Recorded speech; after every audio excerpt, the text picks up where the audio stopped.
Hello बच्चों, कैसे हैं आप सब लोग? आई होप सभी लोग अच्छे होंगे। तो प्रीवियस लेक्चर के अंदर हम लोगों ने पढ़ा था कि परिवहन किसे कहते हैं, ठीक है? तो परिवहन पढ़ा था, फिर उसके बाद में हम लोगों ने प्रीवियस लेक्चर के अंदर डिस्कस किया था कि जंतुओं में नहीं, परिवहन जो होता है पौधों के अंदर परिवहन जो था वो हमने डिस्कस कर लिया था। आज हम लोग डिस्कस करने वाले हैं जंतुओं में परिवहन कैसे होता है, ठीक है? क्योंकि जो पौधों का या फिर पादपों में परिवहन था वो तो हम लोगों ने प्रीवियस लेक्चर के अंदर डिस्कस कर लिया है, ठीक है? तो थोड़ा-सा रिकॉल कर लेते हैं।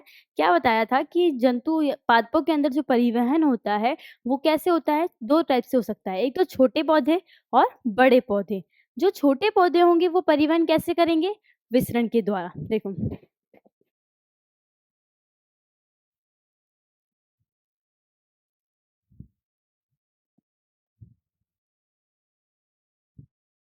जब मैंने आपको बताया था पादपों में परिवहन, ये पादप मान लो, फिर मैंने आपको बताया था 2 तरह के पादप होते हैं, छोटे पादप या फिर छोटे पौधे,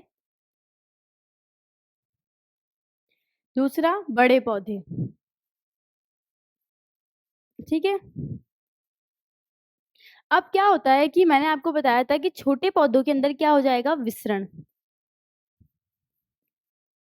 विसरण से क्या करेंगे? वो भोजन को एक स्थान से दूसरे स्थान पर, जल को, भोजन को एक स्थान से दूसरे स्थान पर भेज देंगे। वहीं पौधों में मैंने आपको बताया था कि परिवहन जो होता है जो परिवहन है विसरण से नहीं होता है। क्यों?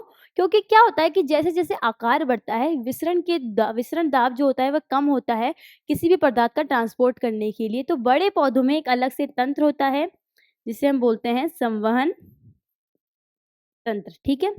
इस संवहन तंत्र के 2 ऊतक होते हैं, जाइलम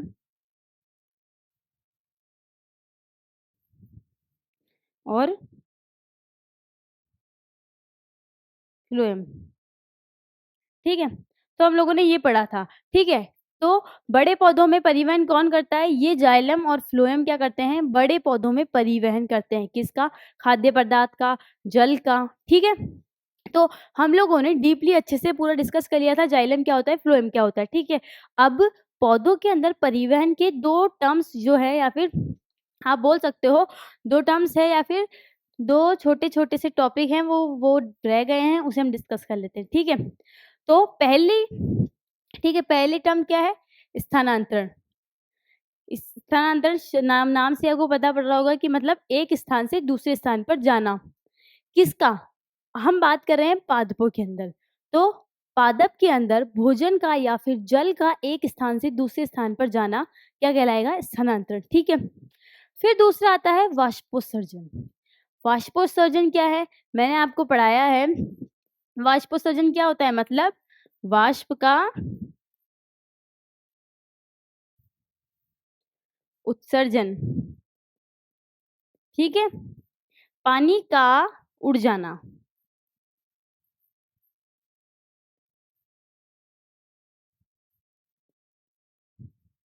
पानी का उड़ जाना वाष्प बनकर, ठीक है? ये क्या होता है हमारा? वाष्पोत्सर्जन, ठीक है? तो ये पादपों में कैसे होते हैं? तो वाष्पोत्सर्जन तो मैंने आपको डिटेल में पढ़ाया था। अब देखो क्या है, मान लो ये हमारा ट्री है, ठीक है? मैं यहाँ पर भी बना देती हूँ, ये हमारा पेड़ है, ठीक है? ये इसकी जड़ें हैं, ठीक है? अब जड़ से अब मैंने आपको बताया कि जड़ से क्या जाता है ऊपर? पानी जाता है, ठीक है? तो पानी जाएगा तो वहाँ पर क्या होगा? जाइलम होगा। जो ये मैं व्हाइट-व्हाइट बना रही हूँ, ये क्या है हमारा? जाइलम, ठीक है?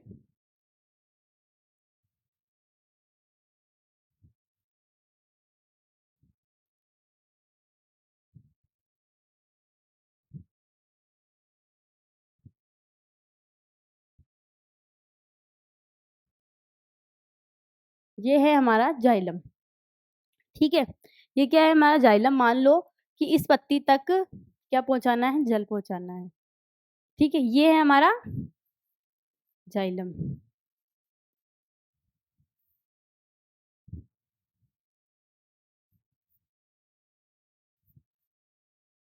ठीक है? जाइलम है तो ज से जाइलम, ज से जल, ये मैंने कल ही बताया था, जाइलम किसका परिवहन करता है? जल का।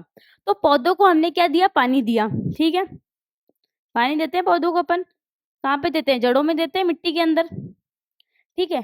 तो जब ये पानी मिट्टी से इस जाइलम में जाता है, ठीक है, पानी जब इस मिट्टी से जाइलम के अंदर जाता है, उसके बाद में ये क्या करता है? ऊपर गति करता है। कल मैंने जब जाइलम बताया था तो मैंने बताया था ना, जाइलम में एक दिशीय गति होती है, मतलब हमेशा नीचे से ऊपर की तरफ, ऊपर तरफ गति करता है। कौन? जाइलम के जो होता है वो जल को लेके जाता है नीचे से ऊपर। तो सबसे पहले जल क्या करेगा? जड़ों से किस में आएगा? जाइलम में। फिर उसके बाद में क्या करेगा? ये ऊपर की तरफ गति करेगा, मतलब यहाँ पर जल आ गया, फिर ये यहाँ पर जाएगा, ठीक है। यहाँ से यहाँ पर जाएगा, यहाँ से यहाँ पर जाएगा, यहाँ से यहाँ पर जाएगा, यहाँ से यहाँ पर जाएगा, धीरे-धीरे कहाँ चला जाएगा? पत्ती के पास में, ठीक है, जहाँ पर इसकी ज़रूरत है। तो ये पूरा प्रोसेस क्या कहलाता है? स्थानांतरण, ठीक है। क्या कहलाता है? स्थानांतरण। किसका स्थानांतरण? जल का। कि जल का स्थानांतरण कहाँ से कहाँ हुआ? कि जल सबसे पहले जड़ों से कहाँ गया? किस में गया? जाइलम से, मतलब मिट्टी से जड़ों में गया, फिर जड़ों से कहाँ गया? जाइलम से होते हुए पूरे पौधों को मिल गया, या फिर पूरे प्लांट में सप्लाई हो गया, ठीक है। तो इस मतलब किसका ट्रांसफर हुआ? जल का, ठीक है। तो इसे हम क्या बोलते हैं? क्या बोलते हैं इसे? स्थानांतरण। तो क्लियर है ये वक्त? स्थानांतरण क्या है?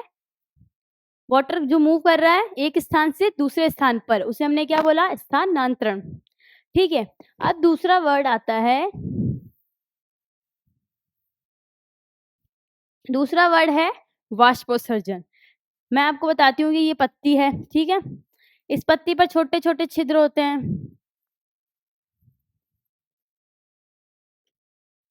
ये पेड़ वापस बनाती हूँ।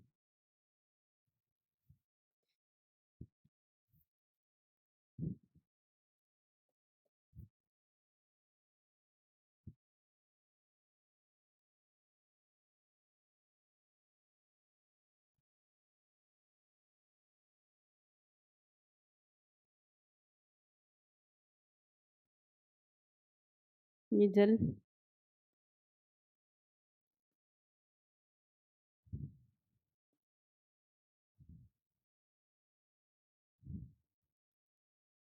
ये जल कहाँ जाएगा? जड़ में।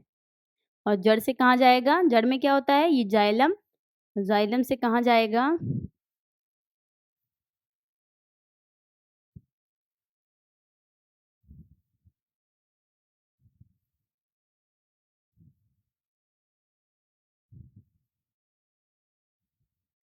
यहाँ पत्ती पर। तो मान लो जो ये पत्ती है, ये मैंने काट के यहाँ बनाई है, ठीक है। ये पत्ती मैंने काट के यहाँ बनाई है, ठीक है। तो मैंने आपको बताया पानी यहाँ से यहाँ गया, यहाँ से यहाँ गया, यहाँ से यहाँ गया, यहाँ गया, ठीक है। जाते हुए एट द एंड कहाँ पहुँच जाता है? इस लीफ के पास पहुँच जाता है। किसके थ्रू? ये जो जाइलम है इसके थ्रू,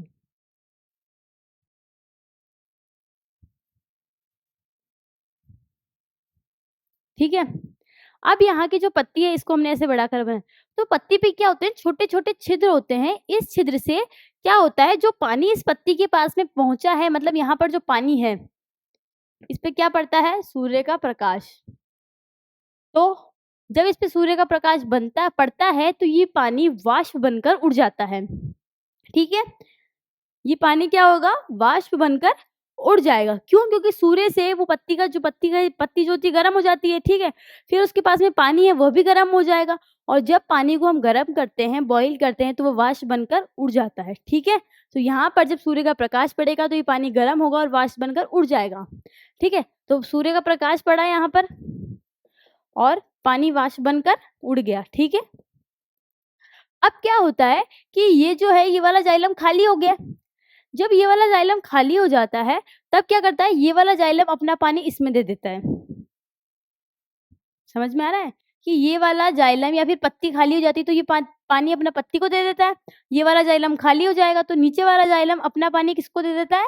ऊपर वाले जाइलम को। फिर ये यहाँ दे देता है, ये यहाँ दे देता है, फिर यहाँ पर जो खाली हो जाता है और ये कहाँ से ले लेता है? जड़ों से ले लेता है। तो ये होता है हमारा वाष्पोत्सर्जन। तो पौधों के अंदर स्थानांतरण और वाष्पोत्सर्जन की क्रिया दोनों साथ में होती है। ठीक है? तो समझ में आ रहे हैं ये 2 वर्ड्स, स्थानांतरण किसे बोलते हैं और वाष्पोत्सर्जन किसे बोलते हैं? स्थानांतरण किसी भी पदार्थ का एक स्थान से दूसरे स्थान पर जाना। जैसे हम लोग बात कर रहे हैं यहाँ पर पादपों में, तो पादपों में कौन जाएगा? भोजन या फिर जल, ठीक है? और फिर हम लोगों ने माना वाष्पोत्सर्जन, तो पानी का वाष्प बनकर उड़ना क्या कहलाता है? वाष्पोत्सर्जन कहलाता है। तो ये दोनों क्रियाएं एक साथ चलती है, ठीक है? कि जब यहाँ से पानी उड़ जाएगा, वाष्प बन के चला जाएगा तो ये खाली हो जाएगा, तो ये नीचे वाला इसको दे देगा, फिर ये क्या होगा? एट द एंड ये वाला खाली हो जाएगा और ये अपना पानी कहाँ से ले लेगा? जड़ों से ले लेगा। और जड़ कहाँ से लेगी फिर पानी? रूट से ले लेगी, ठीक है?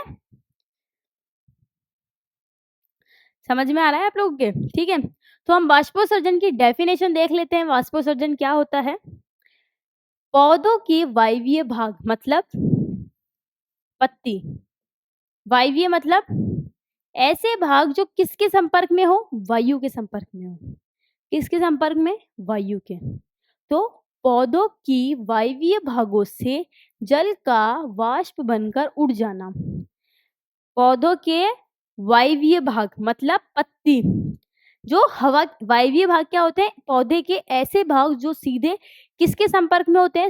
सनलाइट के संपर्क में होते हैं, एयर के संपर्क में होते हैं। तो पौधों के वायवीय भागों से जल का वाष्प बनकर उड़ जाना क्या कहलाता है? वाष्पोत्सर्जन कहलाता है, ठीक है? ये मैंने प्रीवियस लेक्चर के अंदर भी पढ़ाया है, ठीक है? एक बार मैं वापस पढ़ा दिया मैंने। और वाष्पोत्सर्जन के कारण क्या होता है?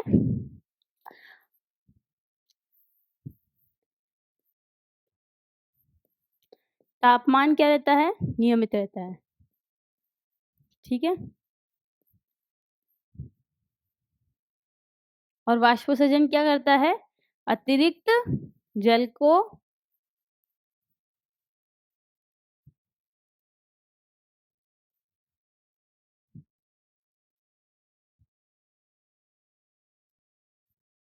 ठीक है, अतिरिक्त जल का निष्कासन करता है कि प्लांट के अंदर जब एक्स्ट्रा वाटर है तो उसे क्या कर देता है? वाष्प बनकर उड़ा देता है, ठीक है? नहीं समझ में आया तो जो प्रीवियस लेक्चर है उसके अंदर हम लोगों ने अच्छे से पढ़ा है, ठीक है?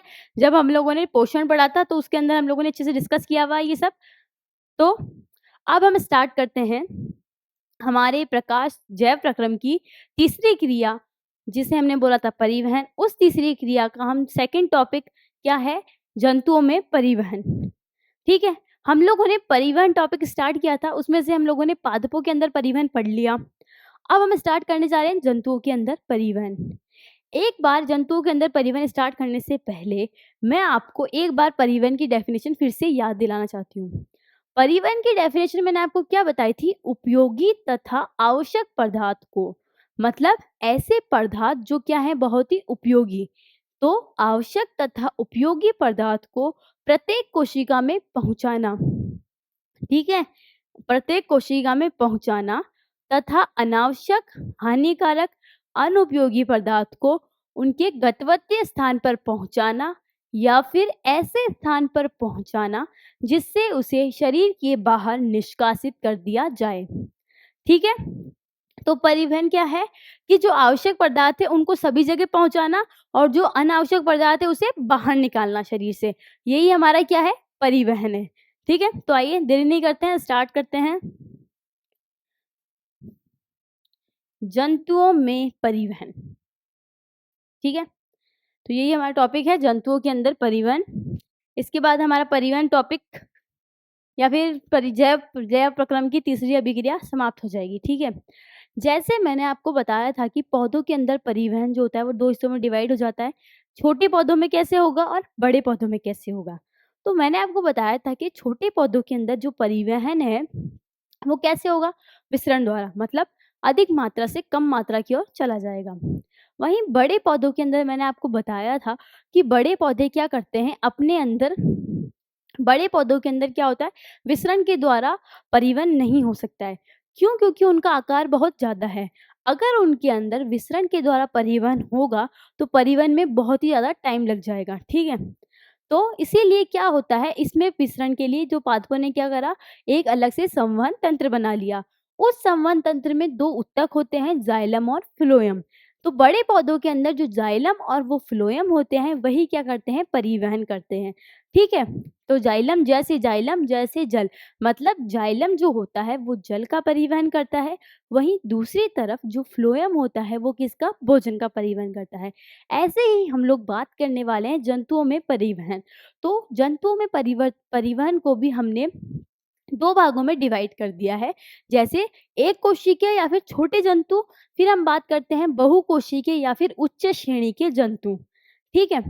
तो स्टार्ट करते हैं। जंतुओं में परिवहन।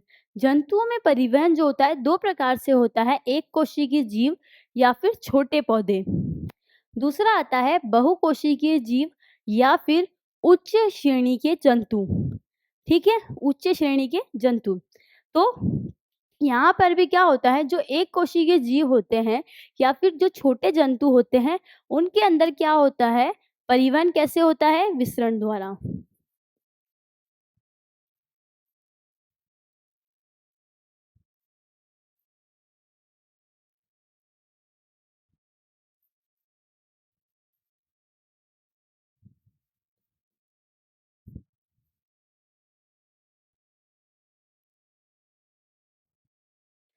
ठीक है? तो जंतुओं में परिवहन में जो एक कोशिकीय जीव होते हैं, उनमें विसरण विधि द्वारा क्या होता है, परिवहन होता है।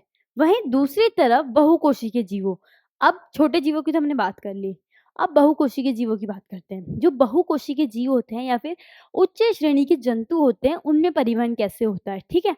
तो उनमें परिवहन के लिए जिस प्रकार से बड़े पादप भी अलग से संवहन तंत्र बना लेते हैं, तो बड़े उच्च श्रेणी के जंतु या फिर बहुकोशिकीय जीव भी एक अलग से तंत्र बना लेते हैं परिवहन के लिए।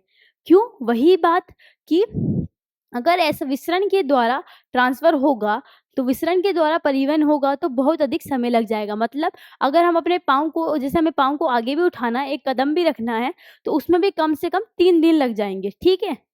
तो इसीलिए 3 से 4 दिन या फिर टाइम लग जाएगा बहुत। क्यों?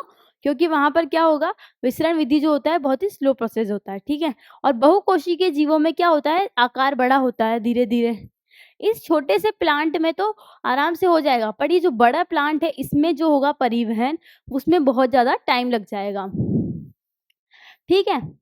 तो क्या होता है, बहुकोशिकीय जीव या फिर उच्च श्रेणी के जंतु एक परिवहन के लिए एक अलग से तंत्र का निर्माण करते हैं, जिसे एक अलग से विशेष प्रकार का परिवहन तंत्र बनाते हैं।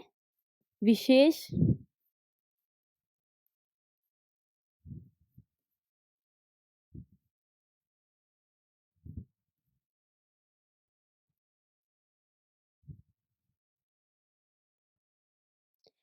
क्या करते हैं, एक विशेष परिवहन तंत्र बनाते हैं। इस परिवहन तंत्र से वह क्या करते हैं, परिवहन करते हैं। मतलब जल का, भोजन का परिवहन किसके द्वारा करते हैं, इस परिवहन तंत्र के द्वारा। इस परिवहन तंत्र को क्या बोलते हैं, रक्त परिवहन तंत्र, या फिर और क्या बोल सकते हैं, रक्त परिसंचरण तंत्र।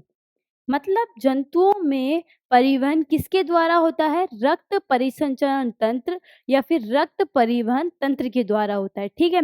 तो अपने माइंड में ये याद रखो कि जंतुओं के अंदर परिवहन जो होता है वो 2 भागों में डिवाइड हुआ है, छोटे जंतु या फिर एक कोशिकीय जंतु और बड़े जंतु। एक कोशिकीय जंतुओं में विसरण द्वारा हो जाता है, बहुकोशिकीय जंतुओं में एक अलग से तंत्र होता है, उस तंत्र को हम बोलते हैं रक्त परिवहन तंत्र। ठीक है? तो जंतुओं के अंदर मेनली विसरण तो आपको पता ही है, 9th क्लास के अंदर आप लोगों ने अच्छे से पढ़ा है विसरण के बारे में, कि कोई भी पदार्थ अपनी उच्च सांद्रता से निम्न सांद्रता की तरफ जाता है तो उसे हम क्या बोलते हैं, विसरण बोलते हैं। अब हम लोग पढ़ेंगे बस ये वाला, इसमें क्या है, बहुकोशिकीय जीवों या फिर उच्च श्रेणी के जंतुओं में परिवहन कैसे होता है, रक्त परिसंचरण तंत्र के थ्रू। तो अब हम लोग बात करेंगे रक्त परिसंचरण तंत्र क्या है। रक्त परिसंचरण तंत्र क्या है, तो हम लोग अब बात करने वाले हैं रक्त परिसंचरण तंत्र की। कि हमें इतना तो मालूम हो गया है कि जंतुओं में परिवहन किससे होता है, रक्त परिवहन तंत्र से परिवहन होता है। अब हम बात करते हैं कि आखिर ये रक्त परिवहन तंत्र है क्या। तो हमें क्या पता लगाना है कि ये रक्त परिवहन तंत्र क्या है। ठीक है, तो बात करते हैं, आइए। उससे पहले थोड़ा सा पढ़ लेते हैं एक कोशिकीय जीव। एक कोशिकीय जीव, एक कोशिकीय जीवों में पदार्थों का परिवहन विसरण विधि द्वारा होता है। यही बताया था मैंने आपको कि एक कोशिकीय जो जीव होते हैं वो पदार्थों का परिवहन कैसे करते हैं, विसरण विधि द्वारा करते हैं। ठीक है, अब हम लोग बात करते हैं बहुकोशिकीय जीवों या फिर उच्च श्रेणी के जंतुओं में परिवहन कैसे होता है।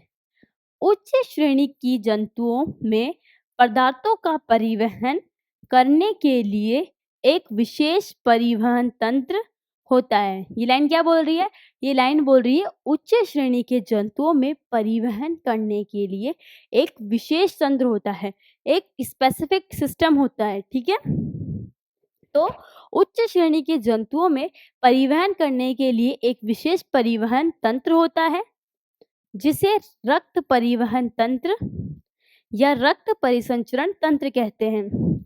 ठीक है, यही मैंने आपको आगे बताया कि जो बड़े जंतु होते हैं या फिर जंतु होते हैं उनमें परिवहन कैसे होता है। परिवहन करने के लिए एक विशेष तंत्र होता है, उस तंत्र को हम क्या बोलते हैं, रक्त परिवहन तंत्र या फिर रक्त परिसंचरण तंत्र बोलते हैं। ठीक है, अर्थात जंतुओं में पदार्थ का परिवहन रक्त परिसंचरण तंत्र के द्वारा होता है। इतनी लंबी लाइन ना बोलकर हम लोग ये भी लाइन बोल सकते हैं कि जंतुओं में परिवहन रक्त परिसंचरण तंत्र के द्वारा होता है। ठीक है, तो क्लियर होगा ये सब कि सिंपल सी बात है कि एक कोशिकीय जीव है या फिर छोटे जंतु, तो उसमें क्या आएगा, विसरण। बाकी तो अपने आप लिख लेंगे अपन लोग। ठीक है, बहुकोशिकीय जीव बड़े जंतु, तो उसमें परिवहन के लिए एक अलग से तंत्र होता है, उस तंत्र का नाम याद रख लो बस, रक्त परिसंचरण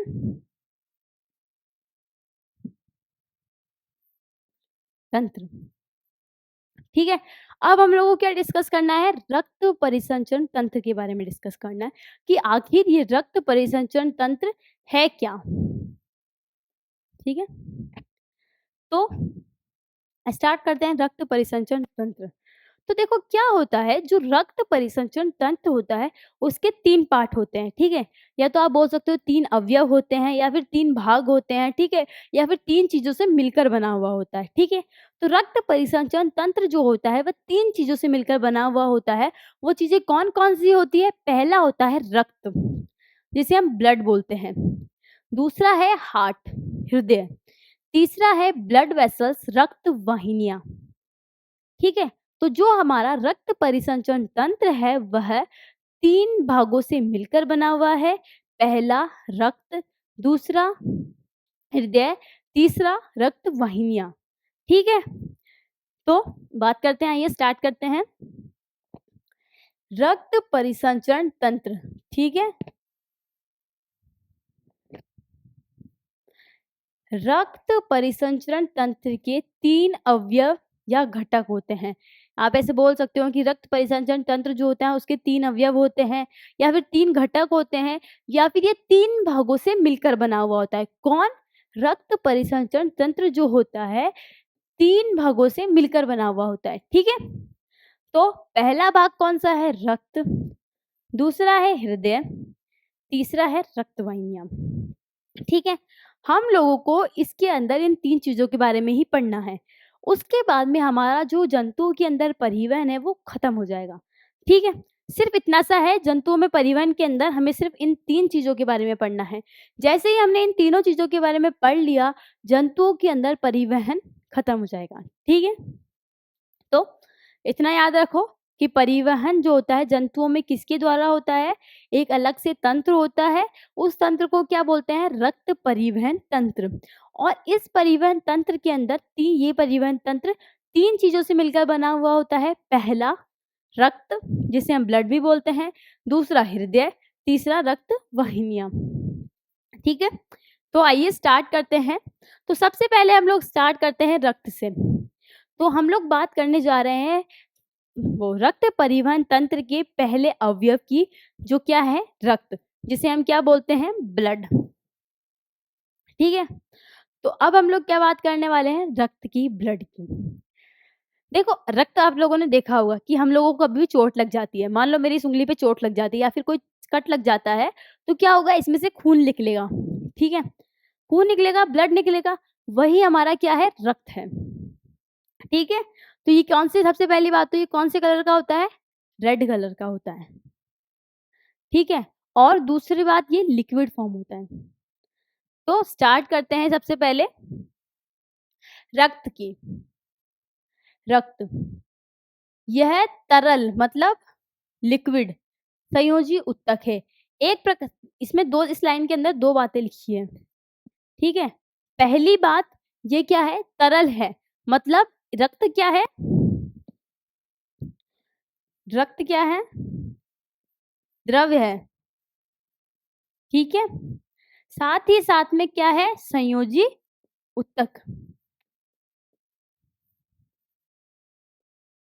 ऐसा उत्तक जो किस में होता है, मतलब ऐसा उत्तक जो किस फॉर्म में है, द्रव्य के फॉर्म में है, तरल फॉर्म में है। ठीक है, तो रक्त क्या है, एक प्रकार का तरल उत्तक है।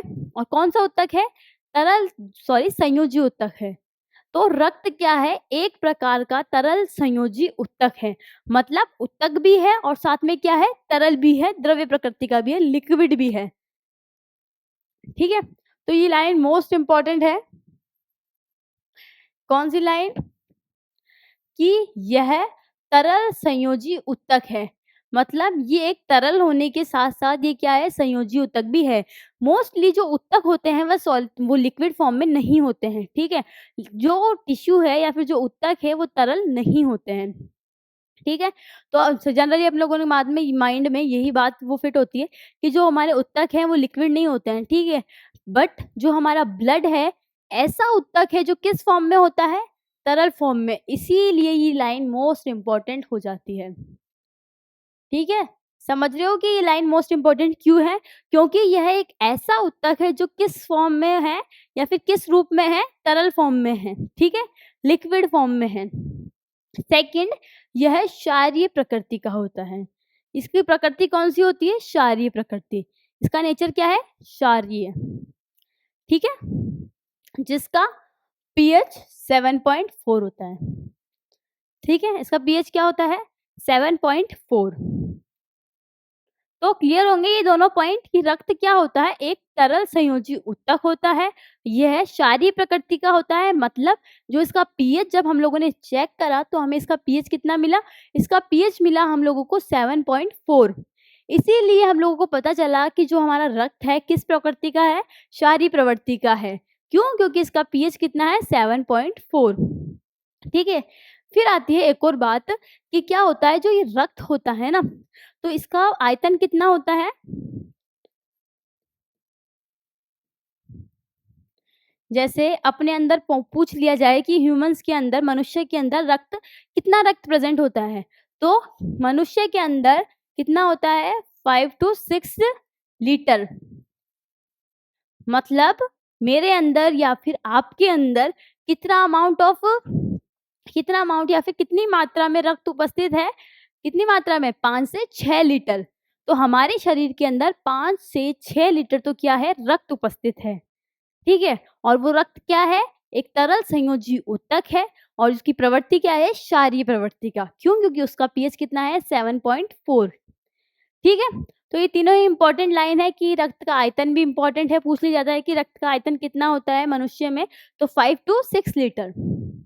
ठीक है, फिर आती है एक बात आती है कि रक्त की, जैसे मैंने आपको बताया कि जो परिवहन तंत्र है वह 3 चीजों से, सॉरी, रक्त परिसंचरण तंत्र 3 चीजों से मिलकर बना हुआ है। वैसे ही जो हमारा रक्त है वो 4 चीजों से मिलकर बना हुआ है। तो हम बात कर रहे हैं रक्त के अवयव। ठीक है, रक्त के अवयव, रक्त जो होता है इन चारों से मिलकर क्या बनता है? रक्त।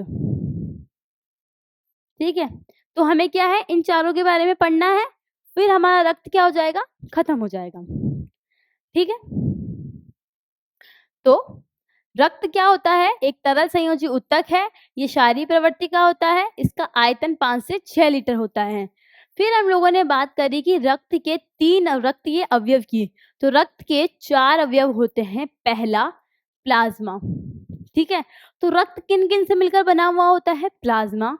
दूसरा लाल रक्त कणिका, तीसरा श्वेत रक्त कणिका और चौथा रक्त बिंबाणु या फिर प्लेटलेट्स। इंग्लिश में हम इन्हें बोलते हैं प्लेटलेट्स। प्लाज्मा को प्लाज्मा ही बोलते हैं।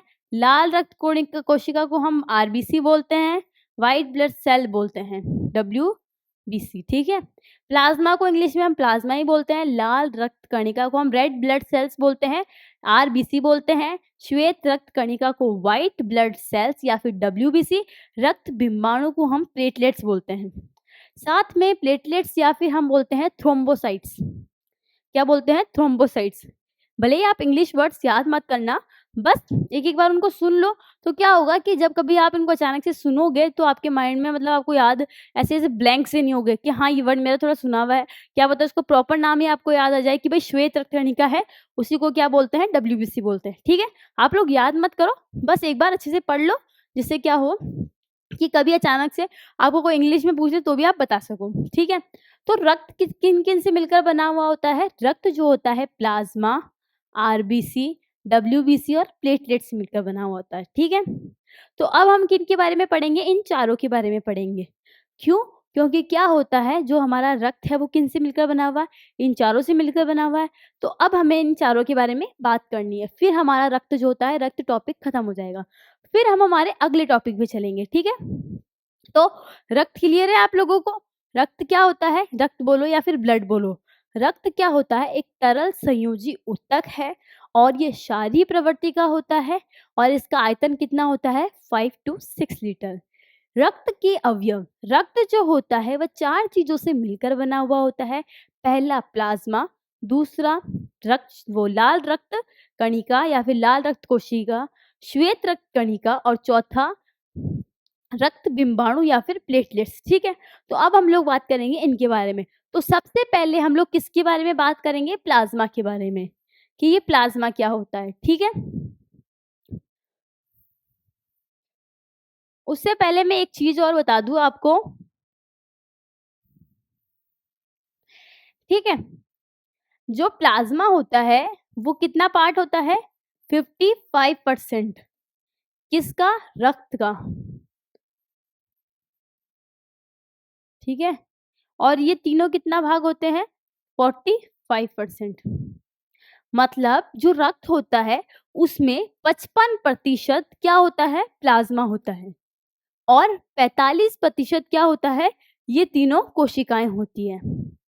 ठीक है, ये चीज याद रखना, पूछा जाता है प्लाज्मा कितनी मात्रा में होता है रक्त के अंदर, तो प्लाज्मा कितना होता है? 55% होता है, ज्यादा होता है। ठीक है, मोस्टली लोग ये सोचते हैं कि ये 3 है तो ये लोग ज्यादा होंगी, नहीं, सबसे ज्यादा मात्रा में रक्त में कौन होता है? प्लाज्मा।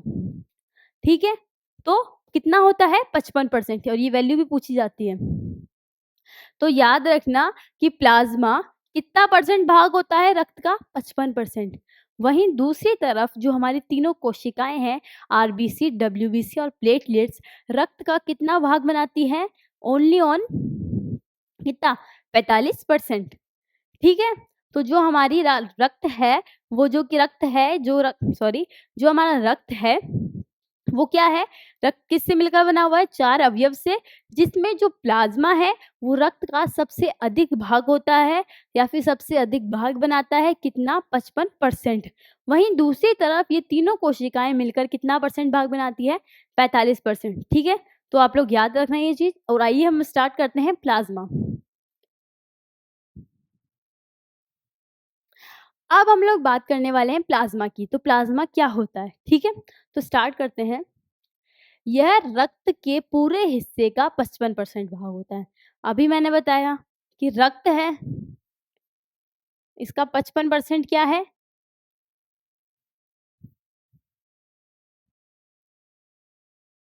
इसका 55% क्या है? प्लाज्मा। और 45% क्या है? सेल, कोशिका। और ये क्या है? प्लाज्मा। इसको छोड़ो, इतना याद रखो कि जो 55% है वो प्लाज्मा है और जो 45% है वो क्या है हमारा? कोशिकाएं हैं, ठीक है। फिर आता है प्लाज्मा, जो होता है यह हल्के पीले रंग का चिपचिपा द्रव्य है। द्रव्य तो ऑब्वियसली बात है कि ब्लड में है तो द्रव्य है, क्योंकि जब मैंने आपको रक्त बताया था तो मैंने आपको बता दिया रक्त क्या होता है? तरल होता है, द्रव्य प्रकृति का होता है, ठीक है। तो जो प्लाज्मा होता है वो पीले रंग का होता है। कौन से कलर का? येलो कलर का। और कैसा होता है? चिपचिपा। ये लाइंस मोस्ट इंपॉर्टेंट है। फर्स्ट लाइन भी मोस्ट इंपॉर्टेंट है कि रक्त का कितना परसेंट भाग बनाता है? 55%। वहीं सेकंड लाइन ये बताती है कि जो ये प्लाज्मा है इसका कलर कौन सा होता है? यह हल्के पीले रंग का होता है। और कौन सा पदार्थ होता है? चिपचिपा द्रव्य। तीसरी लाइन, इसमें 90% जल उपस्थित होता है। 90 बोल सकते हो या फिर आप बोल सकते हो 91% क्या उपस्थित होता है? जल। किसके अंदर? प्लाज्मा में, ठीक है। तो अगर आपसे पूछा जाए कि रक्त के अंदर सबसे अधिक मात्रा में क्या होता है, तो आप बताओगे प्लाज्मा। वहीं आपसे दूसरी तरफ पूछा जाए कि प्लाज्मा में सबसे ज्यादा मात्रा में क्या होता है, तो वो होता है जल, क्योंकि ये कितना परसेंट होता है? 90 to 91%, ठीक है। आई होप ये तीनों लाइन क्लियर्स होगी। अब हम चलते हैं फोर्थ लाइन के अंदर। प्लाज्मा के अंदर, ठीक है, और 9% क्या होता है? ग्लूकोज। हिंदी में लिख देती हूँ। 9% क्या होता है? ग्लूकोज। अब क्या होता है? प्लाज्मा के अंदर उपस्थित प्रोटीन को, अब प्लाज्मा के अंदर हम लोगों ने बात करी जल भी है, ग्लूकोज भी है, तो कुछ मात्रा में प्लाज्मा के अंदर क्या होगी? प्रोटीन भी होगी। तो उस प्रोटीन को हम क्या बोलते हैं? Plasma protein. मतलब ऐसी प्रोटीन जो प्लाज्मा के अंदर उपस्थित होती है उसे हम क्या बोलते हैं? प्लाज्मा प्रोटीन, ठीक है। तो प्लाज्मा के अंदर उपस्थित प्रोटीन को हम क्या बोलते हैं? Plasma protein. हो गया। तो ये प्रोटीन जो होती है वो 3 प्रोटीन्स होती है, ठीक है। पहली एल्बुमिन, दूसरी ग्लोबुलिन और तीसरी फिब्रिनोजन, ठीक है। तो 3 क्या प्रेजेंट होती है? प्रोटीन प्रेजेंट होती है, ठीक है। किसके अंदर? प्लाज्मा के अंदर। कौन सी? एल्बुमिन, ग्लोबुलिन और फिब्रिनोजन, ठीक है। तो प्लाज्मा क्या है? प्लाज्मा हमारे रक्त का 55% भाग है, ठीक है। उसके बाद में यह पीले रंग का चिपचिपा सा द्रव्य होता है और 90% इसमें जल होता है, 9% ग्लूकोज होता है और कुछ मात्रा में इसमें प्रोटीन भी उपस्थित होती है। उस प्रोटीन को हम क्या बोलते हैं? Plasma protein. और कौन कौन सी प्लाज्मा प्रोटीन होती है? एल्बुमिन, ग्लोबुलिन और फिब्रिनोजन, ठीक है। तो आई होप ये क्लियर होगा आपको। तो अब हम लोगों ने क्या बात कर ली? हम लोगों ने बात कर ली प्लाज्मा की, कि प्लाज्मा क्या है, कि भाई ये रक्त का 55% भाग है, ये येलो कलर का होता है, चिपचिपा सा होता है, ठीक है। 90% इसमें जल होता है, 6.9% इसमें ग्लूकोज होता है और कुछ अमाउंट में इसमें प्रोटीन होती है, उसे हम क्या बोलते हैं? Plasma protein. अब हम लोग बात करेंगे लाल रक्त कणिका की। किसकी बात करेंगे? लाल रक्त कणिका की, कि ये लाल रक्त कणिका क्या होती है, ठीक है।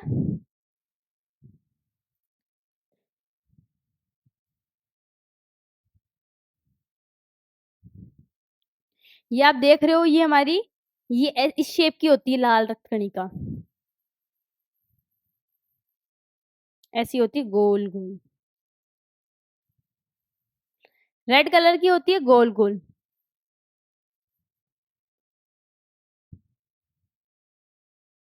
येलो कलर से बना रही हूँ, होती तो रेड कलर की। ये देखो, ये जो है ना, ये गोला रेड कलर, ये देखो, ये हमारी क्या है? ये हमारी आरबीसीज है, ठीक है। तो सबसे पहले हम लोग यहाँ पे थोड़ी सी बात कर लेते हैं आरबीसी की। लाल रक्त कोशिका, यहाँ हम इसे क्या बोल सकते हैं? RBC, red blood cell. लाल मतलब रेड, रक्त मतलब ब्लड, कोशिका मतलब सेल, ठीक है। तो लाल रक्त कोशिका को हमने आरबीसी क्यों कहा, समझ में आ गया, ठीक है। तो हम लोग क्या बात करने वाले हैं, लाल रक्त कोशिका की। तो यह लाल रंग की होती है। सबसे पहली बात, कौन से कलर की होती है, रेड कलर की होती है। क्यों रेड कलर की क्यों होती है, लाल रक्त कोशिका में हीमोग्लोबिन पाया जाता है, जिसके कारण इसका रंग लाल होता है। थोड़े दिन पहले या फिर 2-4 लेक्चर में, 2-4 प्रीवियस लेक्चर के अंदर मैंने आपको पढ़ाया था श्वसन। श्वसन में मैंने आपको बताया था कि जो एक क्या होता है, श्वसन वर्णक होता है। वो श्वसन वर्णक क्या करता है, उस श्वसन वर्णक का नाम क्या था, हीमोग्लोबिन, ठीक है। तो हमारे रक्त के अंदर एक श्वसन वर्णक होता है, क्या होता है, हीमोग्लोबिन। तो ये क्या करता है, ऑक्सीजन के साथ में बाइंड हो जाता है और जल्दी से ऑक्सीजन का क्या कर देता है, ट्रांसफर कर देता है। मतलब अगर ऑक्सीजन को हमारे लंग्स से, ठीक है, ये कोई पर्सन है, इसके यहाँ पर लंग्स हो गए, यहाँ से यहाँ पर पहुंचाना है तो विसरण से जाएगा तो 3 दिन लग जाएंगे, ठीक है। तो क्या करता है, यहाँ पर जो ऑक्सीजन आती है उसके अंदर कौन जुड़ जाता है, ये हीमोग्लोबिन जुड़ जाता है। और ये हीमोग्लोबिन क्या करता है, फास्ट ट्रांसपोर्ट करता है, किसका, ऑक्सीजन का, और जल्दी से ऑक्सीजन दे देता है, ठीक है। तो हमारे ब्लड के अंदर क्या उपस्थित होता है, हीमोग्लोबिन। ये क्या है, श्वसन वर्णक। तो हमारे लाल रक्त कोशिकाओं में हीमोग्लोबिन पाया जाता है। क्या पाया जाता है, हीमोग्लोबिन। मैंने आपको पहले बताया था कि हमारे ब्लड के अंदर एक श्वसन वर्णक होता है, हीमोग्लोबिन, जो क्या करता है, ऑक्सीजन का ट्रांसफर करता है जल्दी से, ठीक है। तो वही बात है कि लाल रक्त कोशिकाओं में अगर आपसे पूछ लिया जाए कि रक्त के किस हिस्से में या फिर किस कोशिका में हीमोग्लोबिन पाया जाता है, तो आप क्या बताएंगे, लाल रक्त कोशिका के अंदर हीमोग्लोबिन पाया जाता है, ठीक है। अगर क्वेश्चन ये आए कि रक्त की कौन सी कोशिका के अंदर हीमोग्लोबिन होता है, तो आपको क्या बताना है, लाल रक्त कोशिका में, ठीक है। लाल रक्त कोशिकाओं में हीमोग्लोबिन पाया जाता है, जिसके कारण इनका रंग लाल होता है। तो लाल रक्त कोशिकाएं क्या होती है, लाल रंग की कोशिकाएं होती है। और इन कोशिकाओं का लाल रंग क्यों होता है, क्योंकि इसमें एक वर्णक उपस्थित होता है। कौन सा वर्णक होता है, जिसे हम बोलते हैं हीमोग्लोबिन या फिर श्वसन वर्णक। तो सिंपल सी बात है, जो आरबीसी है उसके अंदर क्या उपस्थित है, हीमोग्लोबिन उपस्थित है, इसी के कारण उसका रंग क्या है, लाल है। जीवन काल, इनका जीवन काल कितना होता है, 120 दिन। कितना होता है, 120 दिन। हर एक चीज का जीवन काल होता है, हर एक सेल का लाइफ पीरियड होता है, ठीक है।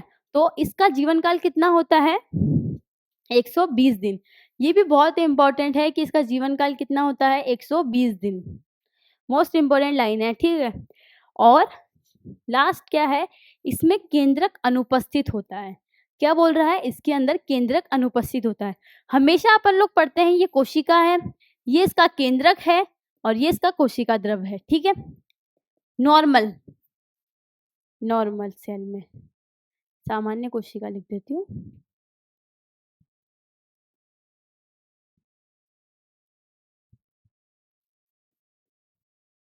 ठीक है, अब हम क्या बताते हैं, जो हमारी आरबीसी सेल्स होती है ना, आरबीसी सेल्स, इसके अंदर कोशिका है, कोशिका द्रव्य है, परंतु इसके अंदर केंद्रक नहीं है। इस कोशिका में आपको कहीं भी केंद्रक दिख रहा है, नहीं दिख रहा है, ठीक है। तो जो आरबीसी की सेल्स होती है, जो फिर लाल रक्त कणिकाएं होती है, उसमें केंद्रक अनुपस्थित होता है, ठीक है। तो इसके अंदर हमें सिर्फ 4 बातें याद रखनी है। लाल रक्त कणिका या फिर आरबीसी क्या होती है, लाल रंग की होती है। क्यों, क्योंकि इसके अंदर क्या उपस्थित होता है, हीमोग्लोबिन। फिर आता है कि इसके अंदर केंद्रक अनुपस्थित होता है, और फिर आता है कि इसका जीवन काल 120 दिन होता है, ठीक है। तो हम लोगों ने लाल रक्त कोशिका के बारे में पढ़ लिया, ठीक है। तो अब तक हमने रक्त के कितने घटक के बारे में पढ़ लिया, अब तक हमने रक्त के इन 2 घटकों के बारे में पढ़ लिया। पहला हम लोगों ने प्लाज्मा पढ़ लिया कि भाई ये पीला रंग का होता है, चिपचिपा होता है और 55% भाग होता है, ठीक है।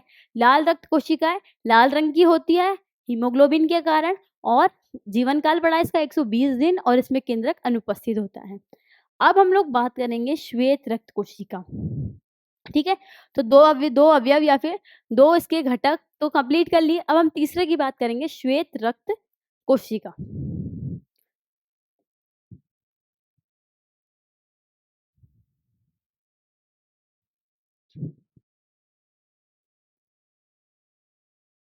देखो, ये जो व्हाइट व्हाइट दिख रही है ना आपको, ये क्या है? श्वेत रक्त कोशिका।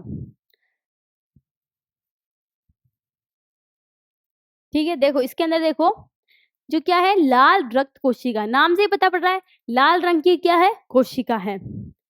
वैसे ही यहाँ पर भी पता पड़ रहा है श्वेत रक्त कोशिका, मतलब कौन से कलर की कोशिका है? व्हाइट कलर की, सफेद कलर की कोशिका। ठीक है,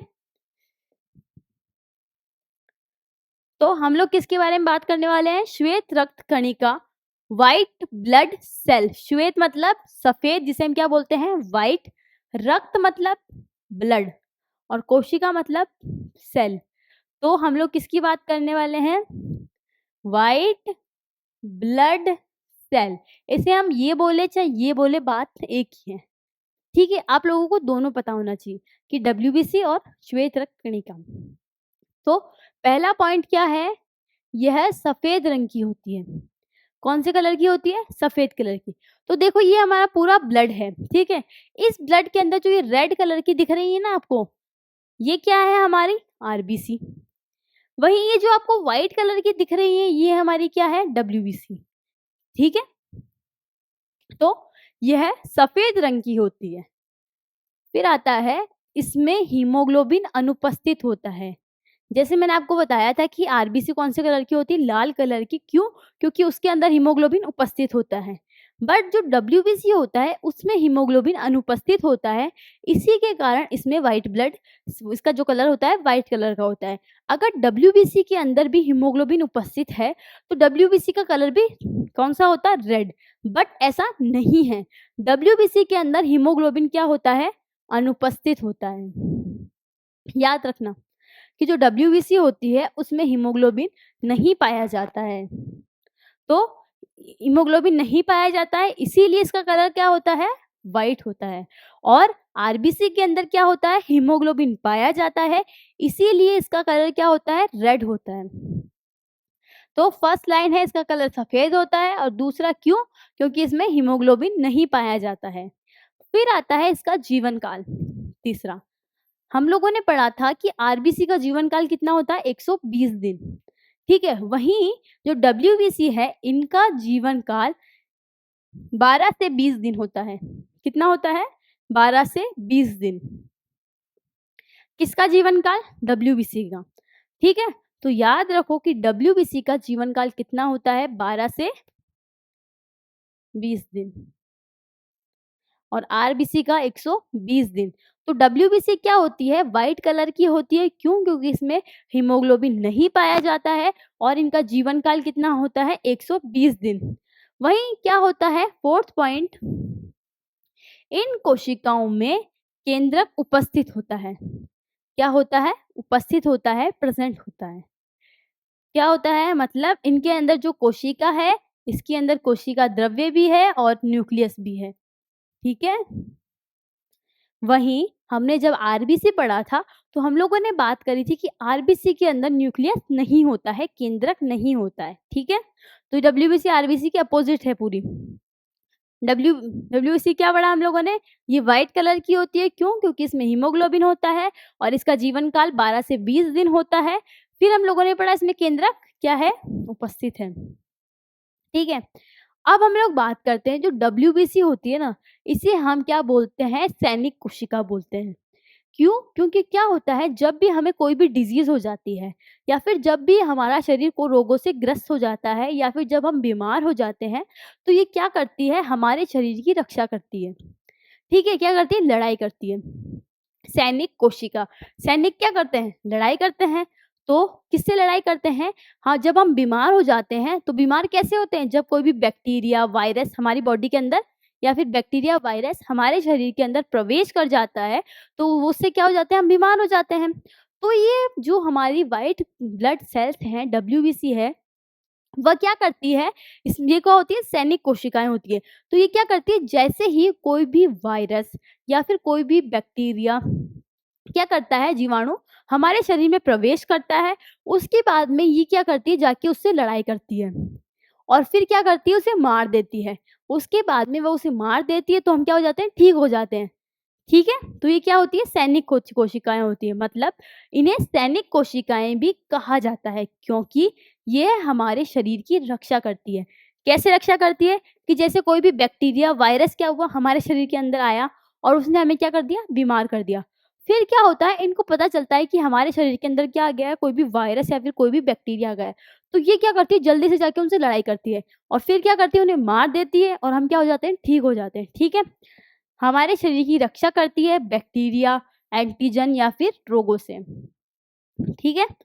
तो श्वेत रक्त कोशिका क्या करती है, व्हाइट कलर की होती है, केंद्रक उपस्थित होता है, 12 से 20 दिन इनका जीवन काल होता है और इन्हें सैनिक कोशिकाएँ भी कहा जाता है। ठीक है? तो अब हमने पढ़ लिए रक्त के 3 अवयव, पहला प्लाज़्मा, दूसरा लाल रक्त कोशिका और तीसरा श्वेत रक्त कोशिका। ये तीनों हमने क्या कर लिए, कंप्लीट करनी है। अब हमारा रक्त का लास्ट टॉपिक बचा है, रक्त का कौन-सा है? देखो, प्लाज़्मा हम लोगों ने पढ़ लिया, लाल रक्त कोशिका हम लोगों ने पढ़ लिया, श्वेत रक्त कोशिका हम लोगों ने पढ़ लिया। ये अब हमें पढ़ना है रक्त बिंबाणु या फिर प्लेटलेट्स। इसके बाद में हमारा रक्त जो होता है वह खत्म हो जाएगा। फिर हम लोग स्टार्ट करेंगे जो परिसंचरण तंत्र का दूसरा भाग है उसकी, हृदय की या फिर रक्त वाहिनियों की। ठीक है? तो अब हम बात कर रहे हैं रक्त बिंबाणु या फिर प्लेटलेट्स। तो हम लोग बात कर रहे हैं रक्त बिंबाणु या फिर प्लेटलेट्स या फिर इसे हम बोलते हैं थ्रोम्बोसाइट्स। ठीक है? ये क्या करती हैं? यह रक्त का थक्का बनाने में सहायता करती है। रक्त का थक्का क्या होता है? देखो, क्या होता है, जब कभी भी हमें चोट लग जाती है तो खून बाहर निकलता है। अब क्या होता है कि ऐसा तो नहीं हो सकता ना कि वो खून बाहर ही निकलता रहे। अगर खून बाहर ही निकलता रहेगा तो धीरे धीरे खून बह जाएगा और फिर हमारे बॉडी के अंदर ब्लड की कमी हो जाएगी।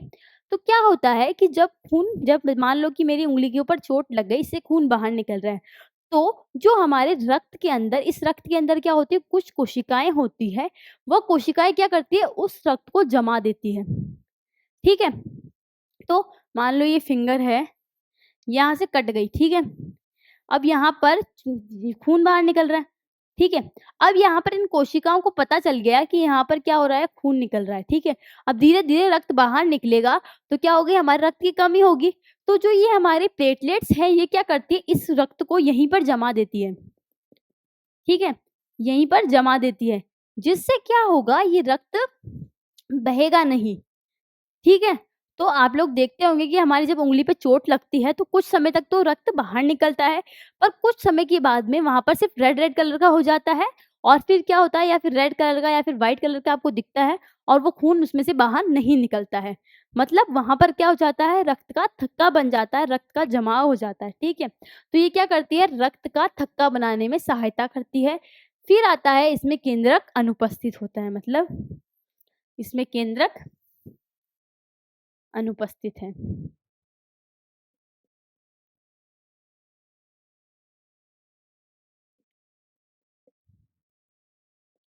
ये ऐसी कोशिका है जिसके अंदर केंद्रक अनुपस्थित है। केंद्रक और किसके अंदर अनुपस्थित था? हमारी लाल रक्त कोशिका के अंदर भी केंद्रक अनुपस्थित होता है। ठीक है? तो प्लेटलेट्स का मेन फंक्शन होता है रक्त का थक्का बनाने का कार्य करती है। इम्पोर्टेंट है, ये एक ही फंक्शन इसका मोस्ट इम्पोर्टेंट है। तो यहाँ पर हमारा रक्त कंप्लीट होता है। ठीक है? रक्त में हम लोगों ने क्या पढ़ा? हम लोगों ने पढ़ा रक्त क्या होता है? पहले हम लोगों ने पढ़ा जंतुओं में परिवहन कैसे होगा, परिसंचरण तंत्र के द्वारा।